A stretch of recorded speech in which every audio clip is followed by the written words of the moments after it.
Hi, welcome to the Pints and Polishing Podcast. I'm Marshall. That's Nick. If you're someone who likes high quality car care products, go to hypercleanstore.com. You can check out HyperClean products. If you want to interact with other people who use our products, go to HyperClean Specialist Group on Facebook. You'll find a lot of great stuff inside of there. Nick, I am diving into Hogarden, right? Hogarden wheat beer. Why? Why Hogarden? Did you ever drink Hogarden back in the day? No. No, never was a beer for you. It's an old school beer. I like it, wit beer, but I grabbed it because it's Belgium. And well, we had a sale in Belgium, and our UK distributor took care of it for us. So once I saw that go through and I talked to the UK distributor, he's like, "Yeah, man, we got to take care of." I was like, "You know what? I should be buying how other people," and I got sent this from a group that, like, they've been nothing but paint correction. Now suddenly one of those main guys telling people, "Hey, you can coat a car without correcting." So I should be buying that, but instead I'm buying that our UK distributor took care of a coating cell. And so I bought some Hogarden, and I'm drinking Hogarden, and that's my buy. I'm buying. So awesome selling coatings into Belgium. Yeah, that's awesome, man. I have to sell today, and I'm gonna sell something. I had to take an Uber twice last week. To and from my shop. I had to drop off Brutal. one of my work trucks at the mechanic. We've fallen pretty far in the Uber world. Would you agree with that?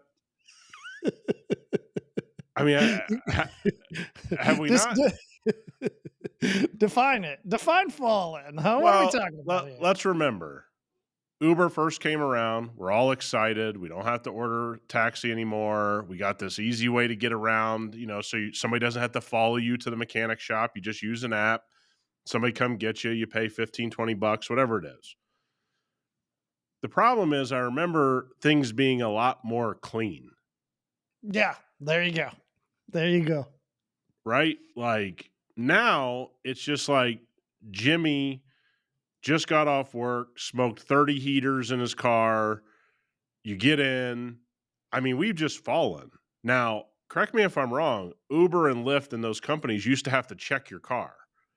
You'd had to come into a checkpoint. They'd have to, hey, your car's this new, your car's in this kind of shape. Not anymore. That's got to be out the window. I get in two Ubers last week, both filthy on the inside. One smells like an Italian deli. The other one, the guy's been smoking in. Now, it's your car, man. Do what you want, but you're driving Uber. Now, of course, I give both 5-star reviews because I'm not going to go on there and give a 1-star or 3-star. I just You don't just blanketly, ignore that part? well, look, man, it's how they're earning a buck. So I kind of feel bad if I don't participate in it because that's kind of what you should do, right? And Did I you don't want the, participate? Did you really? yeah, I Or did. did you just click 5? No, I just click 5. I mean, I just go boom, boom. That's what I do. I've never left a bad review or, No, but that's what we however. joke about, right? Like, you and I don't like reviews because you don't really know the reviews are real anymore. To your Well, they aren't point, real. They you aren't didn't real. participate in reviewing. You just gave No. them 5 stars because Yeah. you didn't really want to tell them how it really was. Yeah, and it's like then there's another thing. Our city's under a ton of construction. So all these guys think, first of all, they're driving around the city all day. They don't know where things are because they're all living off the app. Okay. So, and this has happened to me multiple times. And I'm like, so I tell this guy, dude, you're taking a real long way here. You should have, let's go up here, whatever. You know what? Well, I'm going to follow the app. So he follows the app. We get caught at all these traffic lights, all these different. Then he misses the place we need to go, even though I'm telling him from the back seat. I said, "Hey, man, it's behind the gas. You're not going to be able to see it from the road. It's behind the gas station." Well, the app says, and I'm going, "All right, man. You still got 5 stars because, like I said, the review process. I'm not going to screw with someone's money. Cleanliness is out the window. Yeah. Professionalism's out the window. They don't seem to know how to get around a city. And I'm sure this is happening everywhere. It happened to me in Tulsa. Remember I told you when I took the Uber to the airport, the car was heavily smoked in. And I'm like, That wasn't cheap in Tulsa. I think it cost us like $35 at 6 o'clock in the morning. Yeah, that's high It's rate like, time. and I keep thinking to myself, I Yeah. go, we gave up taxis for this. So essentially, we gave up taxis only because of the app. You realize we didn't give up taxis because it was better. Yeah, we gave it up because it was faster to use the app, but all along you just sit there waiting for your app while there's taxis going right there. So I don't think it was that. I think it was because it was inexpensive at the first part, and the cars were nice. They were. Yes. Like they were. They were very nice. The interesting part has become how far dirty they've gone. And Well, it's without a like care. Now, it's it's like not every Airbnb. Uber driver though. I, No, I've no, got I've got Uber drivers. I know Uber drivers. I know some, and there's some that take care of their car. It sure, really is a joy to them to go drive around people. yeah, Those people are awesome. yeah. But this is like Airbnb. Yeah. Airbnb comes out. You're like, oh man, it's great. Then there's a cleaning fee, and then the Oh, person jeez. that you get Brutal the now. Airbnb Yeah. from, they're like, hey, can you throw the laundry in before you leave? It's like, wait a minute, this is the same cost as a hotel room. In the hotel room, they come and clean up every day. I don't have to throw anything in the washing machine. What is going on here? So we took these things that made all the sense in the world, right? You know this. Airbnb, awesome. Until you got a $175 cleaning fee. Mhm. Until you got this, until you got that, until you got this, until you got that. And you go, okay, man, we're now down a road. Like when I was in Arizona, I could have got a 7-bedroom house for what I got my Hilton room for. But you know what? I'm not doing it. Because when you average it out, then you got the cleaning fee. Then you got these rules about throwing the laundry in and then doing this. And you go, what is going on here? And you go, I'm not really sure anymore. These pictures tell me what I'm getting when I show up to Oh, the 100%. Airbnb, right? They've taken they've taken the realtor approach, and boy, they've doctored them up real nice, like It's, views of the beach. Like if you turn the corner and squint this way and look over there, yeah, you can see some of the water. Like, yeah. huh? Over 3 freeways, you can Yeah. see some water. And it's like, dude, I want to use this because I think to myself, these are all in one way or another, some small business owner, micro business owner. I want to support them over Hilton, or I want to support them over a taxi company. But at this point in time, if I get in a car and I get out smelling because this guy's heavily smoking in his car, I'd just rather take a taxi or inconvenience one of my guys or inconvenience a significant other. Like at this point, we've gotten to a place where these things that were really, really awesome, what is that? 3, 4 years ago? Not that long ago. I mean, 2020, these things were probably really great. And ever since then, it's like every Tom, Dick, and Harry is just driving his Hyundai around. And you know what I think is the worst part? And I know I'm harping on this. I should know what car that person's driving before, even when you get an XL, you get an Uber XL, you don't even know if that's really an XL anymore. Like Oh it's like yeah, a that's true. stinky Ford Explorer. You're like, wait a Mhm. minute. I paid the extra $10, man. Like I'm kind of expecting a suburban that's clean, No, or you I'll got to just get the call the black trend. line now. Like Yeah, you well, got to and, get and that even that, extra. I've Yeah, had we've had Uber Blacks that yeah. again kind of pushing it on, what is considered elite. Now, I'm not saying this from a detailer's perspective, right? Like where we're picking up on every little thing, whatever. I mean, I'm just hoping I get in there, it's reasonably clean, it's been vacuumed in the last 3 weeks. That's it. Yeah, there's not crap all over the dash, right? Like, you're right. Not crap all down the side of the truck. Mm. As other people, if we go into some things that we're noticing in the group, where you go, yeah, man, don't be like Dustin. Don't be that guy. Don't just put tire shine on and then just try and drive off down the road. Come on, don't be that guy, right? Like, this is what becomes funny in some of these situations where you look at people's cars and you look at things and you look at the way they do it and you just go, nah, no, don't be that guy. Don't do it. Don't have that Uber that's just disgusting just Yeah. because. I get it. You need this. I get it. You need a second. I get it. You don't have to be an asshole to me. You don't. You don't have to have a dirty place for me to sit in. Like Yeah, I just I I'm mean, the yeah, at guy this that point, ignores. a warm rag would do better than what most of these guys are doing. Well, I'm the guy that ignores the survey because I know you want to give them the 5. I'm not. I'm not going to give them a 1. I'm not going to give them a 2. I'm just not going to do the survey. I I don't know why that's me. That's all me. Yeah, I mean, Maybe it'd probably be a better move for me at this point, but there's something like I don't know, it just pops up so quick, and I don't go look for it. I just hit it, when I'm getting out of the car, and I'm just like, I don't know, man. I don't want to mess with someone's money, but it's also not going to help clean up the system. So I'm kind of bingo. part of the problem. But I can't mess up somebody's money. I can't bring myself to do that.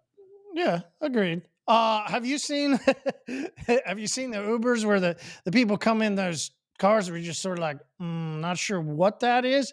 A lot like this was awesome to see C10 Nick throw in the the Lexus faux convertible.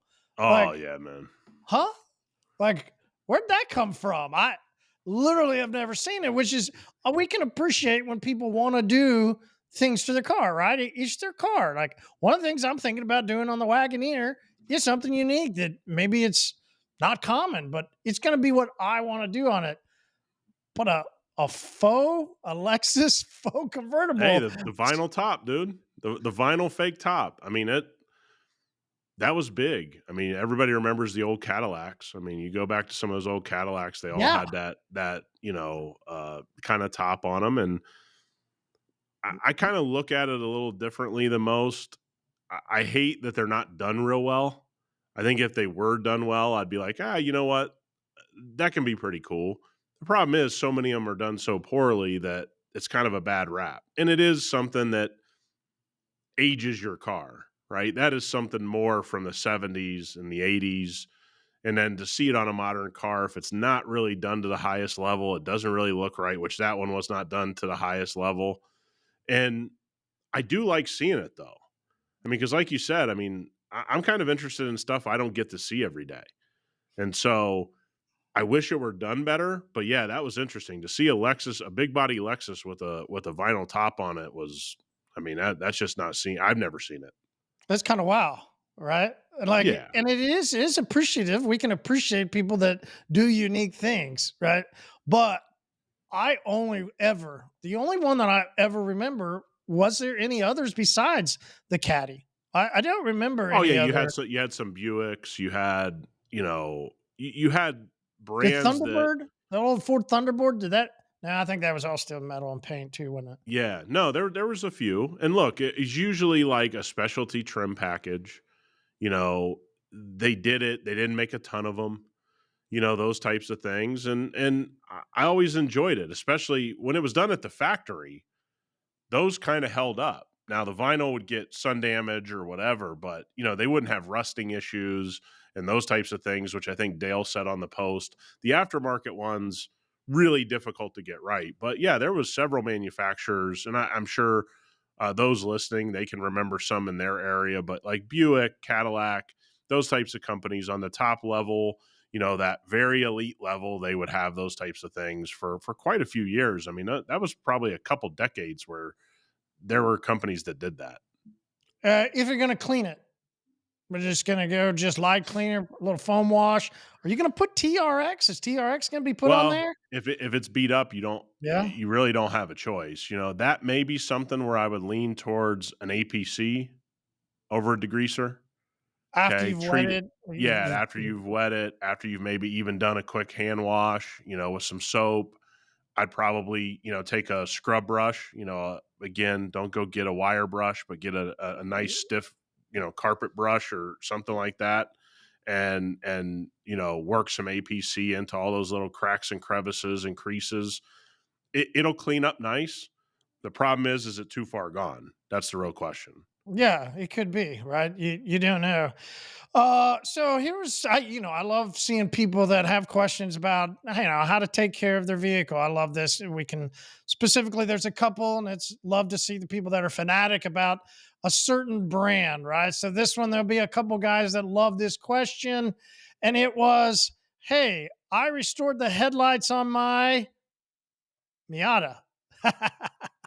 All right, here we go. So, you two Miata guys, if you've got a Miata headlight that needs restored, but then suddenly after restoring and coating and everything, they see a little bit of haze on the inside, how would they take care of that haze on the inside? Now, I saw this question and I was like, I don't ever see that I remember seeing haze on the inside of any headlights, but maybe that's particular to Miatas. Not sure. I don't think so. I usually see condensation, some type of Yeah, vapor, something, that's some what it is. water. And that probably was, but it's just this guy says haze, which makes me go, well, maybe the haze was actually from the sanding. Maybe didn't get it all the way out, Yep. but let's say we've got condensation. Let's say we got something that has eroded on the inside of a headlight.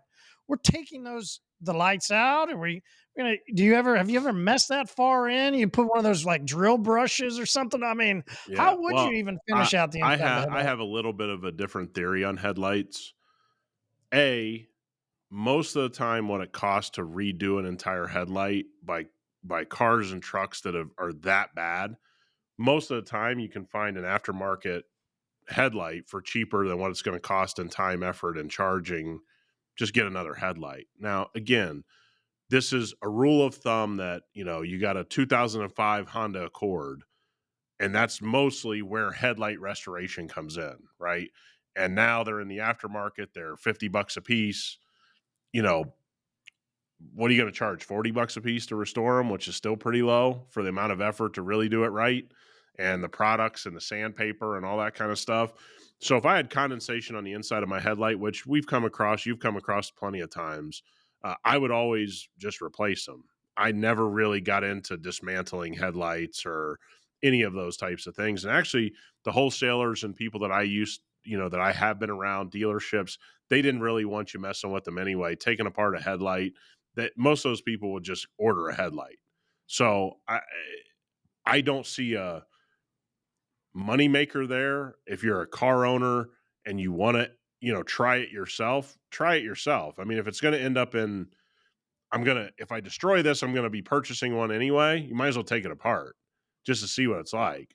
But on the professional side of things, I think headlight restoration's gotten to a really interesting place where most people don't reshoot clear on them. Most people they kind of restore them and then you see them a couple months later and they're already beat up again because all the protective coating is all messed up.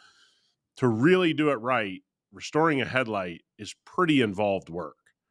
You're talking about starting at 800 grit all the way up to 3,000 or 2,500. Then you're compounding and you're polishing it out. Then if you're doing it right, you're shooting clear over it.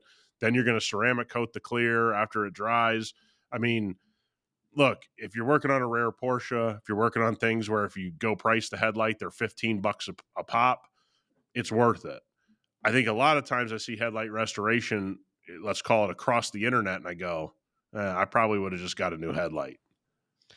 Yeah, well, it does make there's a lot of people that say, well, Nick, it's a profitable thing for me. It's an upsell. I love to charge people $50, per light, $100 a pair. It used to be a couple hundred. Yeah, The exactly. interesting way, if you've seen headlight restoration numbers over the last 10 years, more specifically the last 3 to 5, those numbers have fallen dramatically from, Yep. yeah, we wouldn't touch them for $200 a headlight. Now it's, yeah, we'll do them for 25 a pair. Like, Yeah. what It level do people go into them? Some people will just grab a rotary and start buzzing away, and There they'll you call go. that a headlight restoration. Not arguing there. Goes the same as we go, what's paint correction? Yep. Right? Like, I mean, Yeah, you but the literally truth could. is with headlights, you have a reality. If you don't get all of, let's call it dead skin or damaged clear coat, damaged stuff off of there, you're not restoring it. That's the difference, right? You can put yourself in a real problem with a car owner. Again, you can get good results just banging a rotary and then coming back and polishing it out, and it'll look good. When a customer comes out, it's going to look better than it did before.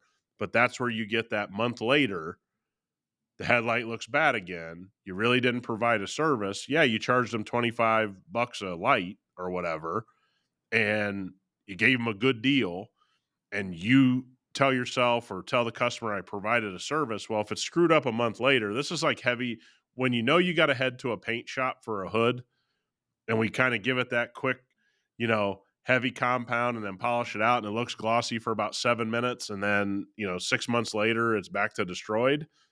That's a service you're providing. And if it's $25 a headlight and everybody's happy with 2 or 3 months of results, then I guess I can't argue with you. But there is a difference. When you really want to restore a headlight, you have got to get 800 grit and up from there to get that stuff sanded off there and get it. Then you got to reapply clear. I mean, there's just no other way around it. Well, and if you really want to learn square dancing, you put a light in your truck so every time you open the door, you can go through the steps. Oh, I saw that. That was a while. Yeah, those. This is why I said I posted this in the group. Range Rover should not be having door lights pop on with a little Range Rover on the ground. Like Why that was not? Why hilarious. don't you hate that?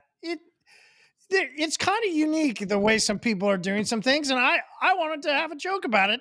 I think there'll be more people like him and some crazy weird stuff that all starts coming out.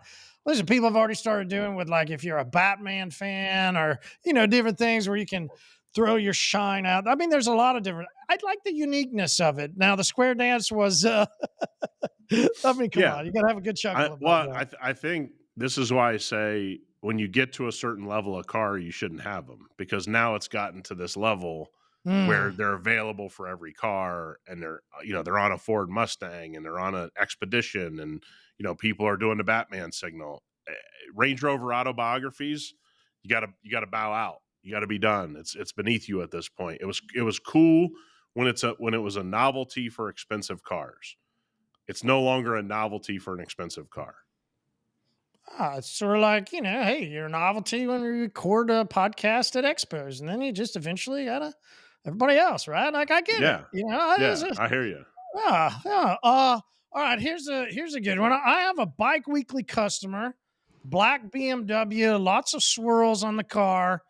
Not terrible, but very visible when clean, right? I think we all understand that. Like, it's not horrible, but well, you can see them. You can see them now. Swirls. Are they swirls? Are they car wash scratches? Are they holograms that look like a big, spider web? What really is? Usually that's what I like to call them, like spider web marks, where you look at the paint, you see the sun, and it just looks like a bunch of giant marks. Now, swirls, you will find a pattern, right? That is from a high speed buffer. So you'll see real tight, and then it'll go around and back and forth. Okay. So it's got swirls. Don't know if those are webs or they're swirls. As a customer that has this car, and text the customer. Now, here's the interesting discussion back and forth.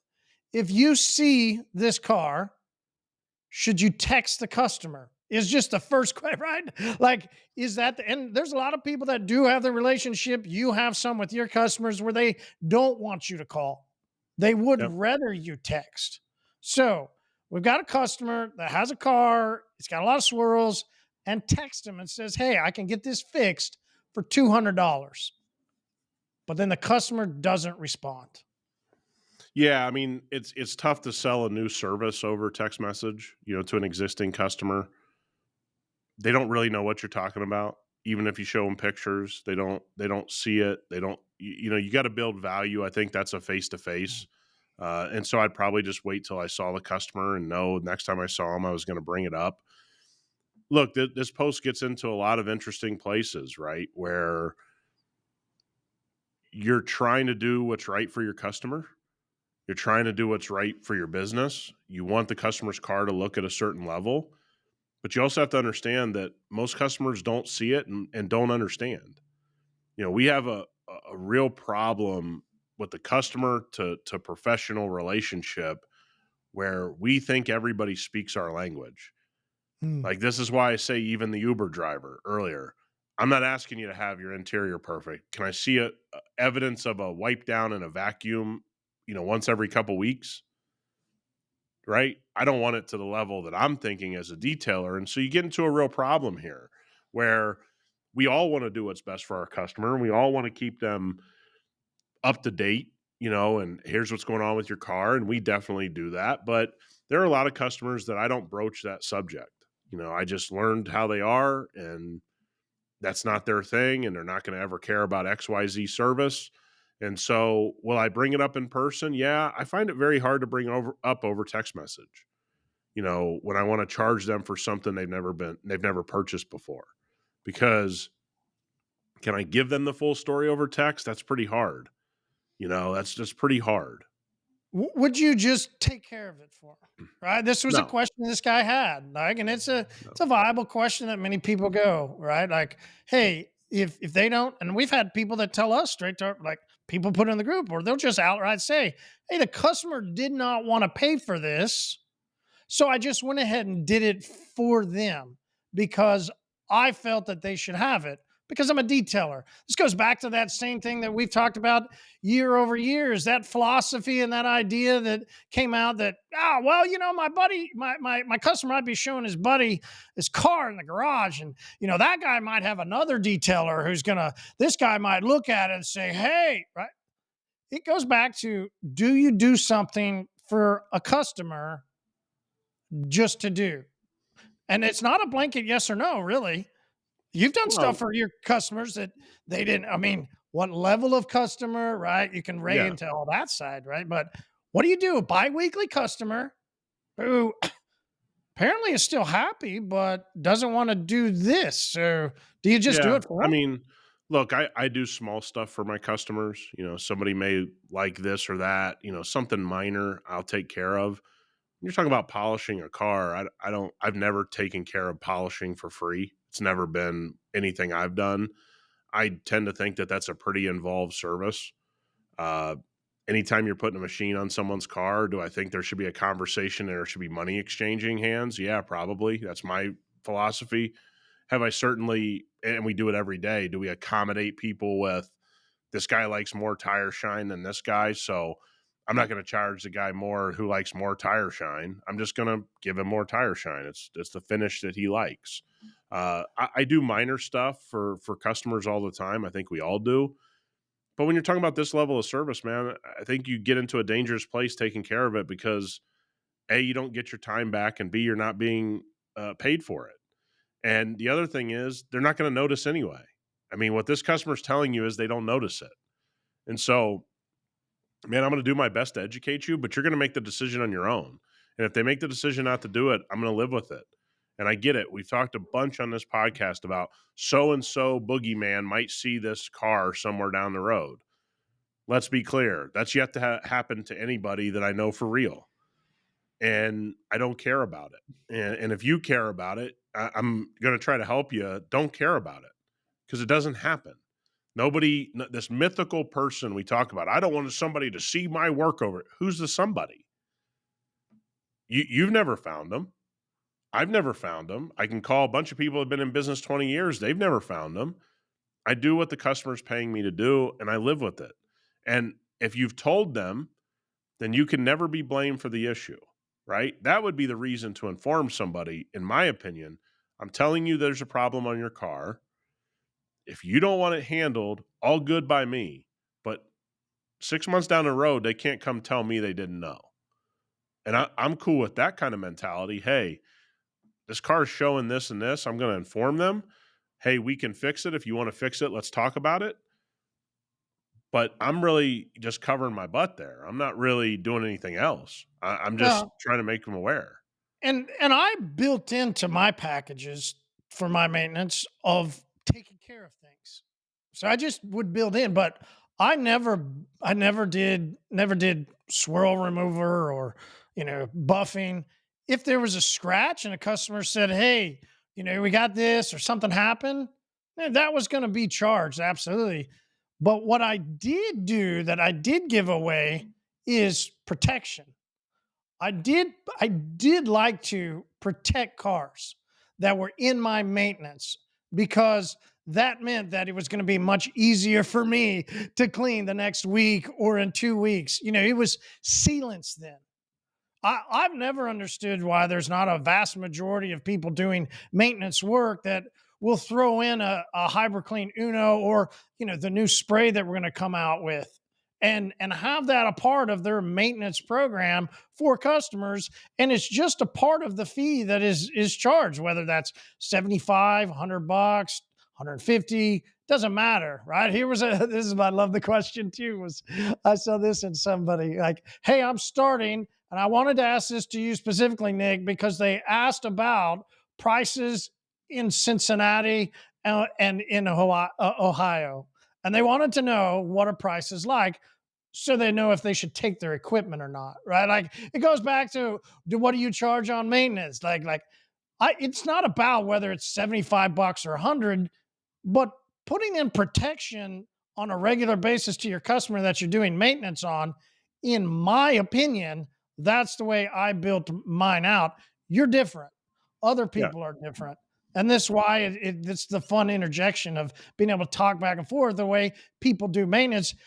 Absolutely. I love seeing more and more on social media groups of people questioning maintenance and, hey, I got this. Do I do this? Hey, do I do that? Because there's a lot of confusion around maintenance still, whether you do it every week, every 2 weeks, or this idea that maintenance means once a year. Like, Yeah. what? No. Yeah, I mean, I'm not going to have that argument. Everybody runs their business the way they want, but I mean, we put protection on every week, every 2 weeks. We use Slick as a drying aid every time we wash a car, every time we detail a car. It's good enough for me, right? And usually, if I'm stepping up into a coating product, I think somebody should be paying for the coating product. Uh, that's just my belief. I'm not going to throw all that in. I think at the end of the day, you're not going to recoup that time and that money usually, and most people don't know what that stuff is. But if I can keep their car, protected with something like Slick, I can sell them, whether that's Uno on a yearly basis or when they first buy their car, putting Trey or Sparta on. I'm more of that camp. I think you got to keep some things separate if you want to actually grow your business. And it is easy to apply something like Slick, something like Spray Coat. I would say that is adding protection if you're seeing your customers on a regular basis. Now, if you're doing a yearly follow up, to kind of reinvigorate somebody's coating or reinvigorate, their car as a whole, interior and exterior, that's where our new product is going to come into play. I think it's going to help that crowd immensely, to be able to provide something in that yearly service. But I think there's got to be a line drawn on what your beliefs are and make sure that those beliefs make sense to the customers you're doing business with. And the same would go for the enthusiast. However, you're going to maintain your car, you just need to do it on a consistent basis. If you do that, things are going to work out as long as the whole system makes sense. Yeah. Does it make sense to buy a Porter cable? I don't know. This was interesting. I saw a guy questioning, and he put out a photo. He bought a new Porter cable. Is this still a viable tool? I love that when people start questioning. Hey, should I still get this? We'll always have the extractor. We'll always have people give you a hard time about having air tools. Like having different tools pop in and out of the industry is always fun to see. See them go away. Do people ever still use a cyclo? I don't know if Rupes would even want people to know that there's still a cyclo out there. But then you go into, how do you handle things like going on in old cars or other questions that people have out in the industry. I've always wanted to know, this is something that I saw that I've always wanted to know, and I'm glad to bring it up and talk to you about is, let's say somebody pulls off a wrap or PPF, whatever, and right, there's a lot of glue still left over, correct? And what happens if somebody doesn't take all that glue off? Well, then somebody else takes a vehicle and they can't get all this, whatever, you fill in the blank, right? Yep. Whatever expletive you Adhesive. want to use, right? Like it's all dirty now. It's all looks like camper trailer, that all Yeah. that line, that black line that comes down the campers. It's horrible and it's disgusting. Can you ever get that off? Yeah. I mean, look, there's products called, 3M makes an adhesive remover that's pretty strong. Rapid remover is a good adhesive remover. And you're probably talking about, plastic razor blades. Along with that, you could use the old trash bag trick. Take one of those black industrial trash bags or, body shop plastic or whatever, put some rapid remover underneath there, get it in the heat, put it out sun adjacent at first, It's great when the sun's out, but it could dry the adhesive. So how do I get it into a hot place, maybe in the shade, see if I can't heat this up, use a heat gun, try to heat it up through there. Look, this is why so many people don't really understand what happens when they wrap their car. PPF's a little different because it has a lot longer life these days. But out here, we see wraps beat up after 2 years. Mm. Arizona sees it. These really hot, heavy sun areas, wraps can get real ugly real quick. I've always been amazed that people buy a wrap and don't think you got to protect the wrap. Well, I'll tell you another that they think it's forever. That's Yeah. the thing that they really believe. And I don't know if that's the wrap shop that they went to or whatever, but good wrap shops are going to tell you like, "Hey man, this has got a lifetime on it, right? And you need to get it off of there." Yeah, but so many, let's just even say detailers. I used to know a detailer that would roll around and wrap vehicles, but after a couple of years, yeah, they looked horrible. Like you could Yeah, barely even horrible. see the logos. You can see it on plumber vans, electrician van. Like people completely wrap their business marketing, but don't realize, yeah, after about 3 years, maybe you're gonna have to redo that seven Yeah, thousand well, dollar graphic. commercial vinyl should last a little bit longer. If as Should. long as they keep as long as they keep it clean, but this is where I say the vinyl wrap world and the PPF world is not where you're looking for a deal. I mean, it just isn't. I mean, the stuff can go and by the way, they're saving money on the material. Then they're saving money on the workmanship, right? So if somebody over here at the most valuable vinyl wrapping shop says to you directly, to vinyl wrap your car and do it properly, it's $5,000. Okay, let's just use a number. You go over to this vinyl wrap shop and they're like, well, it's 2 grand. Well, the money's being made up somewhere. The material, you don't have 50 great suppliers of vinyl wrap. You have a couple. Those couple cost what they cost, right? So you can guarantee that they're cutting cost on that. Then they're going to cut cost on workmanship. Then they're going to cut cost because they're not going to tell you that, hey, we put a cheaper wrap on there. So now you got to get it off in 24 months. All that stuff's going to be left out. And so it's the same with PPF. Like somebody shared a photo with me last week. There, look what came into our shop. Somebody had a C8 Corvette that the PPF was like there was like 4 inches of gap on the side mirror. So if a rock hit it, it was just gonna ding up the mirror. Like the whole purpose of the PPF. Then come to find out that person went to the cheapest shop in town. Right. And we have a lot of car enthusiasts that listen to us now. And I always try to say this the money's coming from somewhere. Right? Just like you hire a plumber at your house or you hire a landscaper or whatever, and this reputable company gives you a bid, and this other company gives you a bid and it's a lot lower, you got to figure out where the money's coming from. The insurance body shop story I told you recently about trying to help one of our members here at HQ, and he had gotten a wreck. One body shop was X amount, the other body shop was literally two-thirds less. Dale, right? Hey, buddy, how'd they get that far less, right? You Yeah. start digging into it, and he's 20 something hours short here, he's short here, and you go, hey, man, I'm not sure how this is going to be the same quality. It's literally thousands of dollars less, and you're quoting for 26 hours less work. Yeah. So we're going through this right now with our insurance claim on our SUV. I have it at a reputable body shop, and the body shop owner's like going crazy on my phone because he's having a problem with our insurance company. And I go, well, walk me through it. He goes, look, they want you to take it to this other guy. He goes, you can stop by and you can see a car I have in there from them. So I stopped by, it's on my way home, and the car's just hatcheted up. And he goes, they want to send you to this pervert. And by the way, I'm going to use this body shop regardless if it comes out of my pocket because I need the car fixed properly. And he goes, this is what we're dealing with. These insurance companies are trying to force you into these 10 body shops. They bully them. You get hatcheted up car back. He goes, and it was a matter of fact, it was a Jeep. Marty, they had a cross member underneath the Jeep. It just collapsed. The car couldn't even be driven. Like basically, if you were driving down the road at 70 miles an hour, the car would have basically exploded. But the insurance had it fixed. They had it fixed at their body shop and save them money and put you at danger. And so this is the thing in the car world. We're talking about vinyl wraps, we're talking about PPF, we're talking about adhesive. If you have any of these services done and you feel like you're getting a deal, you ain't getting a deal.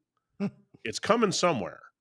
Now, you may be okay with that because you go, look, I'm going to keep this car for a year. Whatever happens to this wrap is the next guy's problem. This thing's going to last me 12 months. I'm out. I understand that mindset. You and I understand that mindset. I mean, that's just a reality of the car world. That doesn't mean that's what I'm going to do. And I'm certainly not going to advise one of my customers. I'm going to be like, dude, you can't do this. And we get into this weird world. And I know this is where a lot of professionals in the automotive space get very angry, guys that do good work. This is just what it is, man. Customers don't know that getting a deal comes from somewhere. And that's just something you always have to remind yourself when you're fooling around with your car is that if this guy's this price, he's not doing it to rip you off. That's just not happening on a daily basis. The most reputable people are charging what needs to be charged because the cost of what it is to do. So we can take that mentality, and you're right. There's a lot of people that are not professional detailers that love to listen to us talk about how to clean cars better, and car talk, and just around the everything going on in the industry, right? So we can we can go and we can have this talk about quality, which is a love when we talk about quality. It's always such a great discussion point. And we can talk about this moment here where we would say, hey, especially when it comes to going to get insurance or going to talk about in the body shop world of pricing and this, because when you're going to pay somebody of high quality, you expect everything to go as they say. And it should be, right? If I'm going to pay somebody to do this level of work, then what they say should happen. There's something that translates for some people though, and they think that, okay, hey, if I go buy this product off of a shelf or off of a reputable online store, then what's written on the instructions should happen exactly the way when I do it. It should happen exactly that way.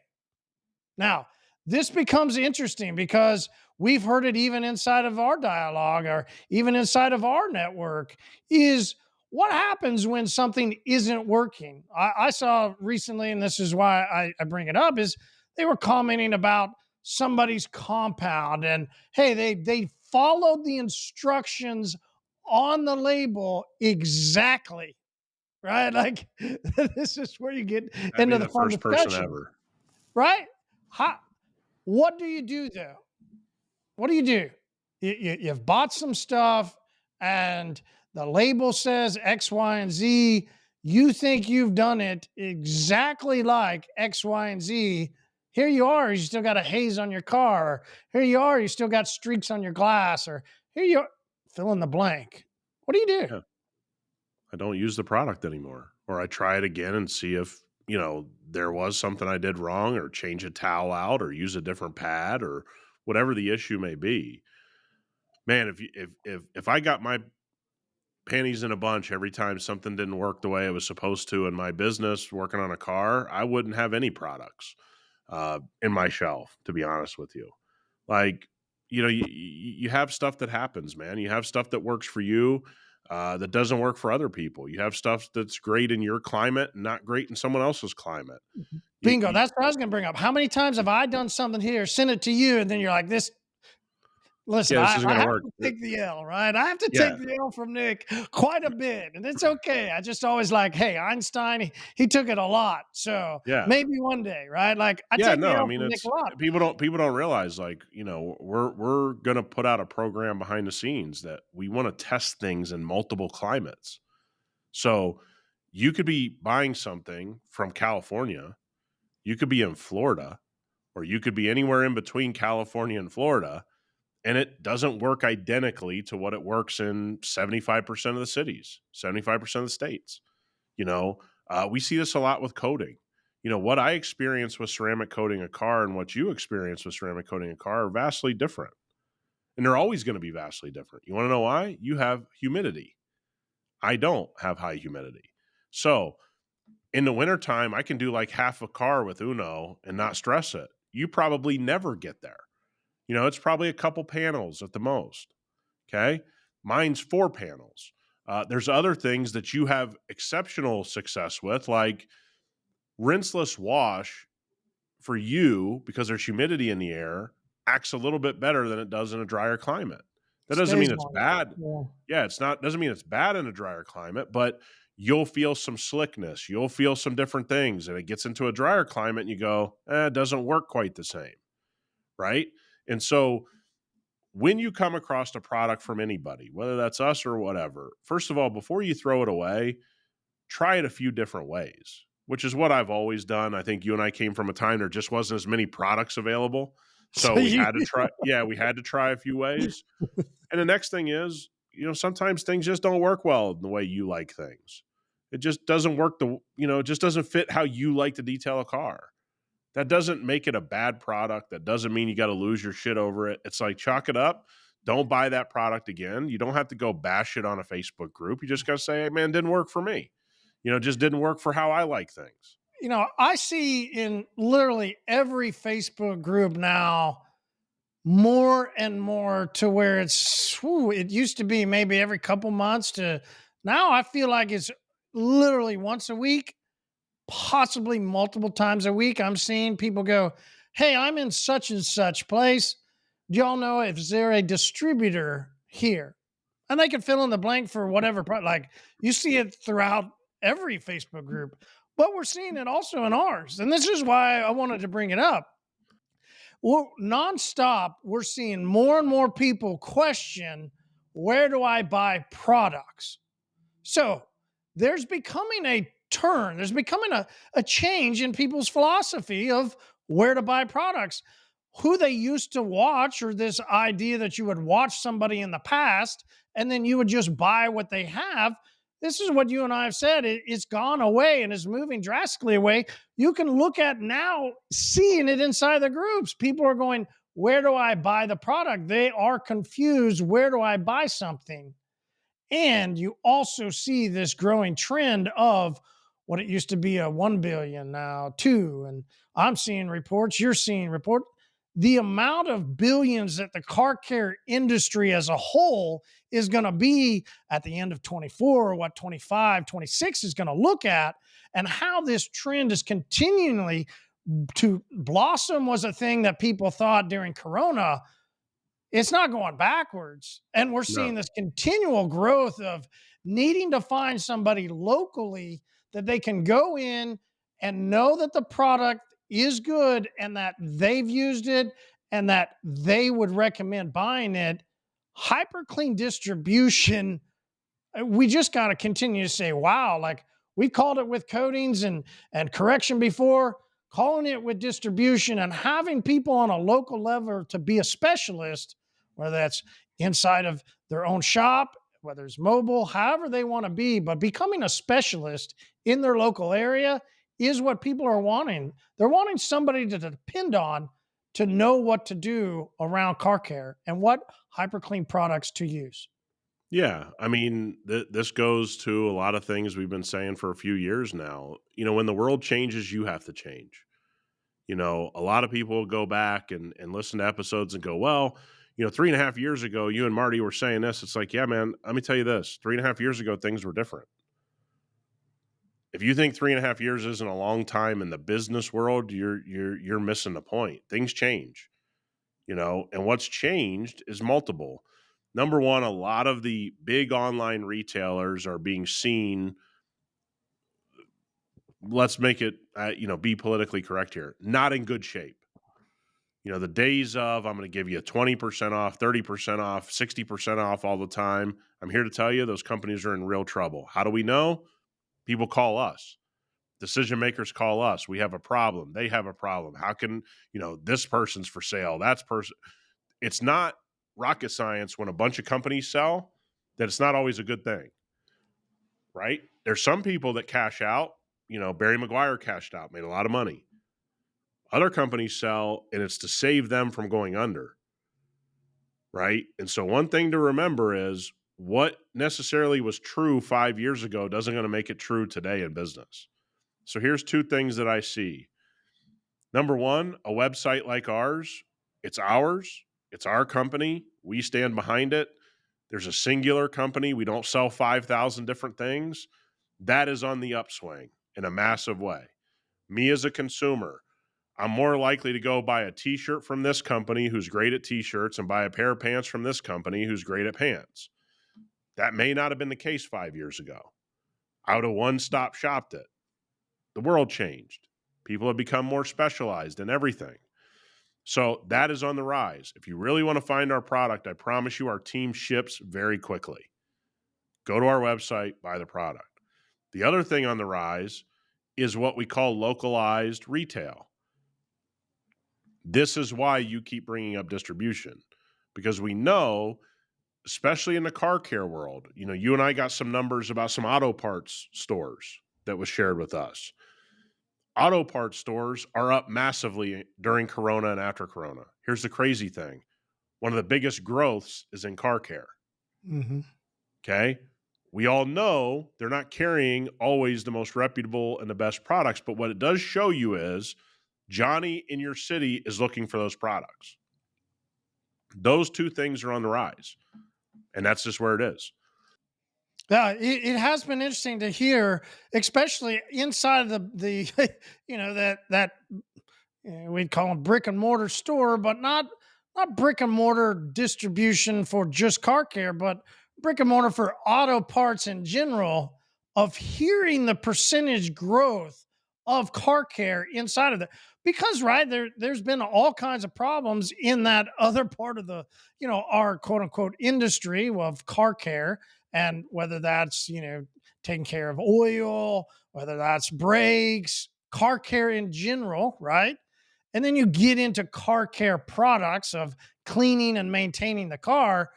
Well, that's dramatically on the rise because we're prevalent too. We don't have shortages. We don't have problems getting things. So somebody's in the parts store and they've gone, I can't get the brakes, but hey, you can get some cleaner to clean, the brake dust. It's there. Love hearing that. And that's we call that trickle effect.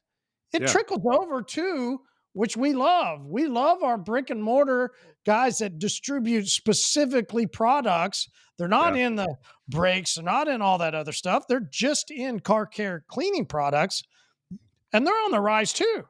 Like Yeah. everything around cleaning products is rising. Yeah. And, just so everybody knows, inside these big local retailers that sell brakes, whatever, it's called the appearance aisle.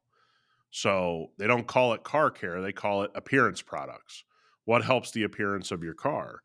And it's just up massively. I mean, we have these numbers directly from the source, that guys that deal with these companies and say, dude, they're up thousands of percent in that aisle of appearance. And we all got to take that and we got to say, again, something I would have said 5 years ago is not true today. Those people never cared about appearance products. They put a few in their store. Corona happens. They go, how can we get more of them? Why? Across the nation, we're up 7,000% in that aisle monetarily. We need more of this stuff. We need a bigger aisle. We need more stuff. And so it shows you that the consumer has just changed. And it's not going to, this could be a 5-year effect. It could last for another 2 years. It could last for another 20 years. But when the iron is hot, Change. you got to Yep. strike. Hmm. And so, we're talking to more and more people, and I love when people go in a group and say, "Hey, can I buy something in such and such city, whatever?" But remember, we have a multifold approach, and not every company in car care, especially in the appearance products, all of the people you guys know, a lot of those people don't want to sell things through their website. They just want to have a website so you know that they exist. They mark those products up, and then they work through their distribution network. We've taken a two-prong approach. Come to our website. If that's best for you, get it. If you have somebody in your area that's doing a good job distributing hyperCLEAN, go to them. We're going to support the hell out of that. But even our distributors know that the only way to move forward is to move forward with companies that have a strong internet presence and do well on their website, as well as you being a distributor in your local area. Those two things don't take away from each other, they feed each other.